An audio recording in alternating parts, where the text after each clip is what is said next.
At the family reunion, they told me and my wife it was a costume party. We arrived in animal suits and were placed next to the trash.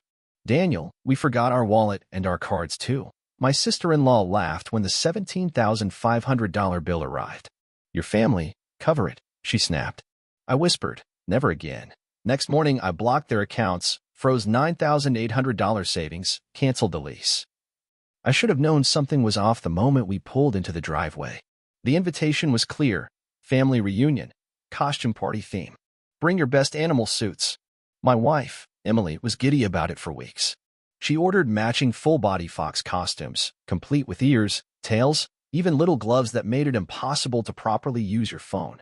We laughed the whole drive over, excited to finally enjoy some family bonding after everything they'd put us through. When we stepped out of the car, I immediately froze. No one else was wearing a costume. Not one single person. My father, in his usual stiff navy suit, was chatting with my mother, who wore one of her expensive designer dresses. My sister-in-law, Madison, wore a slim red gown, sipping white wine as if she belonged on a magazine cover. My brother Jacob stood nearby, laughing with some relatives. Everyone turned to look at us. Their smiles were thin, controlled. We looked like complete clowns. Daniel, you made it, my father said, his voice drenched in a sticky sweetness. Oh my, such enthusiasm. The sarcasm behind his words sliced through me like a blade. Emily squeezed my hand tighter. Daniel, it's fine, she whispered. But her cheeks were burning with embarrassment. Madison stepped forward with a fake little giggle. Oh my God, you guys actually wore the animal suits? We were joking. It was just a theme idea. You took it so literally. She placed her hand on her chest dramatically, as though we were the ones who had committed some terrible faux pas. And then came the seating arrangement. We were escorted to a small, round table placed at the very edge of the outdoor patio, right next to the giant silver trash bins. The smell of rotting shrimp cocktails and spoiled wine drifted over us as servers kept passing, careful not to make eye contact. They put us by the trash, Emily whispered, her voice cracking. Daniel, they're humiliating us. I clenched my jaw. I wasn't going to make a scene. Not yet. Then came dinner. Course after course was served to the rest of the family on elegant porcelain, lobster tails, wagyu steaks, caviar appetizers. Emily and I? We were served cold garden salads and lukewarm water. My stomach twisted, but I kept my expression calm. I had endured far worse from my family. But nothing prepared me for what happened next. As the final bill came, a server approached with a small black leather folder and handed it directly to me. I opened it. My breath caught in my throat. $17,500. Before I could even react, Madison burst out laughing. Oh, Daniel, funny story. We forgot our wallets. And the cards too, she said with exaggerated innocence. But your family, you can cover it, right? Her voice snapped cold as she emphasized the last word. Jacob didn't say a word. Neither did my parents. They all stared, expecting, demanding. Emily looked at me with wide, panicked eyes. Daniel, I didn't bring anything either. That was the moment I broke. I leaned slightly toward Madison, lowered my voice so only she could hear. Never again, I whispered. I smiled politely, placed my napkin on the table, and excused myself to the restroom. But I wasn't going to the restroom. No. That was the exact moment my plan clicked into action. You need to understand, this wasn't the first time. Not even close. For years, I played the role they assigned me. The responsible son. The stable one. The walking ATM. When I was 23, my brother Jacob failed out of college after blowing my parents' savings on gambling and luxury weekends with his then-girlfriend. Who bailed him out? Me. I pulled $15,000 from my own savings, the money Emily and I were going to use for our first house. My parents called me a hero for 2 weeks. Then they went right back to ignoring me. A few years later, my father's business hit rough waters. The real estate investments that made him rich in the 2000s were bleeding cash. One temporary loan of $42,000 later, all from my private investments, and they still managed to remodel their vacation home. My mother cried when she asked me for the money. Said she was ashamed to even ask. But they asked anyway. Every holiday was another performance. I'd watch Jacob receive $1,000 watches, European vacations, even a new sports car for his 30th birthday, all while I kept my mouth shut, bringing my own bottle of cheap wine because it's not appropriate to drink too much of the family's collection. Emily warned me many times. Daniel, they're using you, she whispered one night as we sat on our worn-out couch, the springs creaking beneath us. They don't love you. They love what you do for them. But I kept brushing it off. Their family, I said like a fool. Until it got worse. The real breaking point came last year. Madison, Jacob's wife, decided she wanted to open her own boutique. Designer handbags and jewelry. She called it her life passion. My parents were ecstatic. Of course, they needed startup capital. And guess who they called first? Daniel. My father began during one of our monthly dinners. It's an investment opportunity for the family. You help her launch now, we all benefit down the road. I can't, I said, for the first time ever. Emily and I are trying to buy a house. We've been saving for years. His face hardened. You've always been the responsible one. I raised you to understand sacrifice. Do you think Jacob could manage this? You know he couldn't. Madison, seated across the table, gave me that sickening grin of hers. It's not like we're asking for a handout, she added. It's just $75,000. For family. I still said no. The next day, they cut off contact for months. Birthday? Ignored. Holidays? Uninvited. My mother texted Emily to say they needed space from my negativity. That's who they were. And yet, I still came to that reunion. Still wore the stupid fox suit. Still tried to be part of the family. Until last night, when Madison laughed in my face. When Jacob stayed silent like the coward he's always been. When my parents, the people who raised me, nodded like it was all perfectly reasonable to dump a $17,500 bill on me and my wife, and then humiliate us in front of the entire extended family. That night, while Emily slept beside me, I stared at the ceiling for hours, my mind racing, my rage simmering into something cold and calculated. They thought I would keep playing my role. They thought I was trapped. They forgot something very important. All the family finances ran through me. By the time the sun came up, my plan was already moving. They thought I was weak. They thought I wouldn't dare. But they made one critical mistake. For years, I had been the one quietly managing everything behind the scenes. You see, my father, in all his arrogance, never fully trusted Jacob with money. And certainly not Madison. Every time they needed a bailout, every time they cried family emergency, they handed me legal access. My name was on the joint business accounts as a trustee. I was the co-signer on Jacob's last credit line after his gambling meltdown. Even the boutique's LLC was technically registered under my name to get better interest rates. They were lazy, greedy, and worst of all, complacent. I sat at my home office desk that morning, sipping black coffee, while Emily watched me nervously. Daniel, she whispered, are you sure you want to do this? I looked at her. I should have done it years ago. Step 1. Block. I logged into the banking portal where I had full administrator access. The boutique's account? Frozen with a single click. Jacob's emergency savings? Locked. The joint family investment fund my father begged me to co-sign 3 years ago? Blocked withdrawals pending internal audit. Next, I contacted the family financial advisor. Effective immediately, I said calmly, I am revoking all financial authorizations on my name. Any transaction attempted after 9 a.m. will trigger fraud protocols. He hesitated. Daniel, is everything okay? It's long overdue. Step 2. Cut the artery. At precisely 9:15 a.m., I submitted paperwork through my attorney freezing the boutique's operating license due to compliance irregularities. The authorities would be knocking within the week.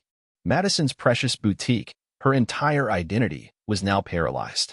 Jacob's outstanding $42,000 credit balance? Sold to a collections agency. They would start calling within days. Their safety net was gone. Just like that. Step 3. The final step in cutting ties. I logged into the leasing platform and terminated the luxury condo lease that I had personally guaranteed for Jacob and Madison last year when they couldn't qualify a loan. They had 30 days to vacate. At 10:03 a.m., my phone exploded. It was Madison first. Her voice was shrill, furious. Daniel, what did you do? My boutique account is frozen. That's correct, I replied, my tone steady. Pending financial investigation. You can't do this. I already did. Then Jacob called. I didn't answer. Then my father. His voice was tight with rage. Daniel, what in God's name are you doing? What you never thought I would do, Dad, I said, my voice ice cold. I'm done being your personal piggy bank. You ungrateful little, he hissed. Everything we've done for you. You mean everything I've done for you? I interrupted. 17 years, Dad. 17 years of covering Jacob's failures, Madison's fantasies, and your delusions. Not one thank you. Only more demands. You think you're better than us now? He snapped. No. I've always been better. I just finally realized it. He tried switching tactics, the usual emotional manipulation. This is family, Daniel. Family sticks together. I laughed bitterly. Family doesn't humiliate each other in front of 50 people and dump a $17,000 bill on them. You're destroying this family, he snarled. No, you destroyed it years ago. I'm just walking away from what's already broken. Step 4. Full detachment. By noon, my attorney filed full revocation letters on every joint asset was shared. I was legally clean. No more co-signing. No more shared responsibilities. And no more debt exposure if their financial ship finally sank, which it absolutely would. By 3 p.m. that same day, they all showed up at my house. I saw them through the window, my father, Jacob, Madison, even my mother, standing awkwardly behind them. Pleading. Furious. Desperate. I opened the door but didn't invite them in. Daniel, my father began, forcing a smile. Let's not make rash decisions. We can fix this. I stood tall, my voice calm but lethal. This was not rash. This was justice. Jacob stepped forward, his voice cracking. Man, come on. We're brothers. No, I corrected him. You've always taken, never once given back. Madison's eyes blazed. You'll regret this. You need us more than we need you. I smiled for the first time all day. That's where you're wrong, Madison. I needed you to show your true colors. And now that you have, I'm finally free. I closed the door on their stunned, outraged faces. That evening, as Emily and I sat on our quiet porch, watching the sunset, she reached for my hand. You finally did it, she whispered. I exhaled deeply, the weight of years lifting off my chest. I should have done it a long time ago. The texts came in for days.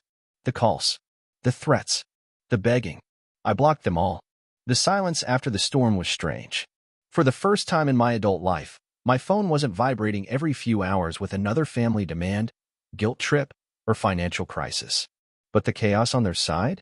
That was only beginning. 1 week later, the collapse. The boutique was the first to fall. Without my financial backing, Madison's little empire crumbled like wet cardboard. Her suppliers cut ties when her credit froze. The building owner posted for lease signs less than 2 weeks later. Emily and I drove by one morning. She saw Madison standing outside, arguing with a landlord, her face twisted with fury. There was a handwritten "store closed due to legal dispute" taped to the locked glass doors. Emily squeezed my hand. You okay? I smiled. I've never been better. 2 weeks later, the eviction. Jacob called me 4 times that day. All ignored. Then came the text. Bro, they're kicking us out. The landlord won't give us more time. You need to help. No, I didn't. The luxury condo he once bragged about? Gone. The fancy car payments? Defaulted. Creditors began calling Madison's parents next, and she was humiliated beyond measure when even her own mother told her, you should have listened to Daniel.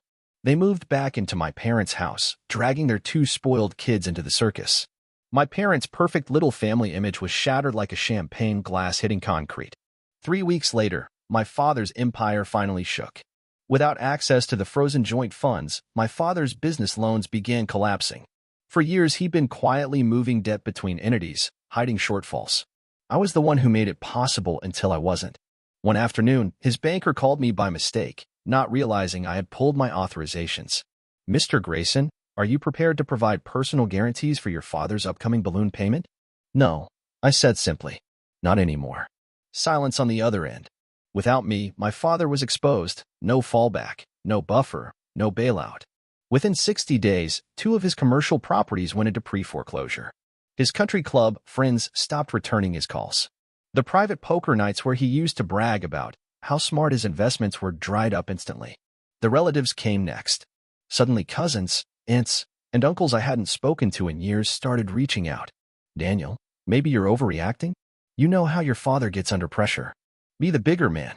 I simply replied with one message to all of them. For 17 years, I was the bigger man. Now I'm free. And I blocked every one of them. My mother broke first. Late one evening, she showed up at our house. Emily saw her car pull up but said nothing. We both watched through the window as my mother stood at the front door, hesitating. Eventually, I opened it. Her voice was fragile. Daniel, please. Your father isn't well. He's not sleeping. He's sick from all this. I held the door frame steady. And where was his concern when he humiliated us? When he handed me the bill? When you all laughed at us while we sat next to the trash? Tears welled in her eyes. I was trying to keep the family together. I shook my head slowly. No, Mom. You were trying to keep the illusion alive, and you sacrificed me for it. Her lip quivered. You don't mean to let this go on forever, do you? I exhaled. I do. You made your choices. Now you live with them. I closed the door gently as she cried softly on the porch.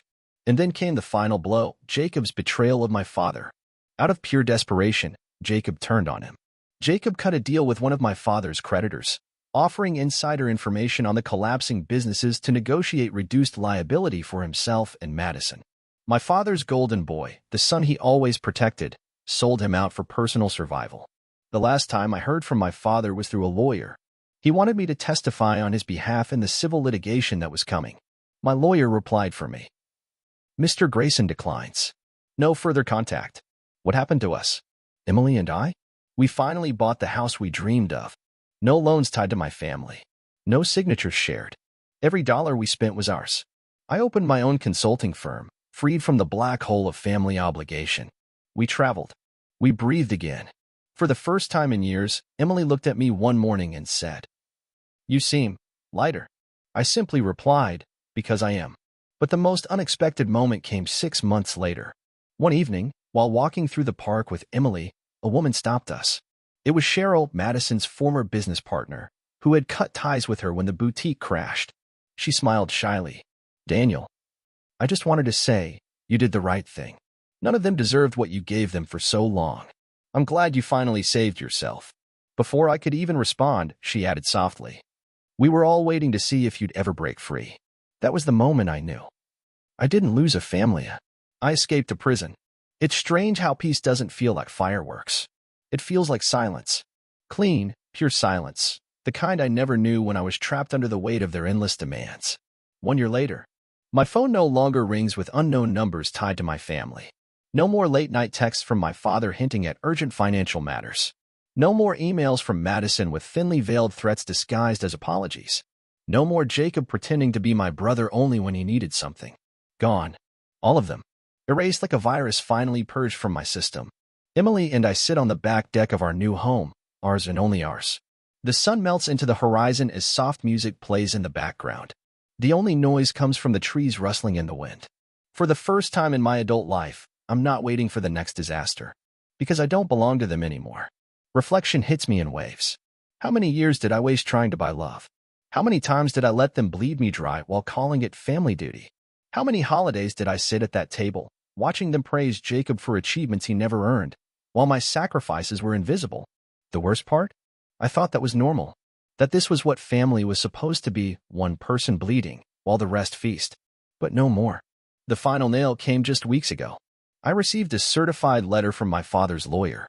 One last desperate attempt. We propose a settlement arrangement for the outstanding family debts. Your cooperation could greatly assist your father's financial rehabilitation. This would allow for future reconciliation between all parties. I read it once. Then I laughed. Out loud. Emily looked at me curiously. Another letter? I tossed it into the fireplace. The flames ate the paper as fast as they ate my last remaining guilt. "We don't negotiate with people who saw me only as a resource," I whispered. "The truth is simple now. I didn't destroy my family. I didn't abandon anyone. They destroyed themselves long ago. I simply stepped out of the wreckage. They taught me one brutal lesson that I'll carry for the rest of my life. Love is not currency. Loyalty is not slavery. And family is not permission to be exploited." For 17 years, I played the obedient son, the human safety net, the walking wallet. And the moment I stopped paying, their entire empire collapsed like a house of cards. Not because I was cruel, but because their world was built on my sacrifices, not on their strength. Now, I am free. Free to build a life where my worth isn't measured in dollars. Free to wake up without dread curling in my stomach. Free to finally live for myself, not as their bank, not as their scapegoat, but as Daniel, the man who finally said, "Never again."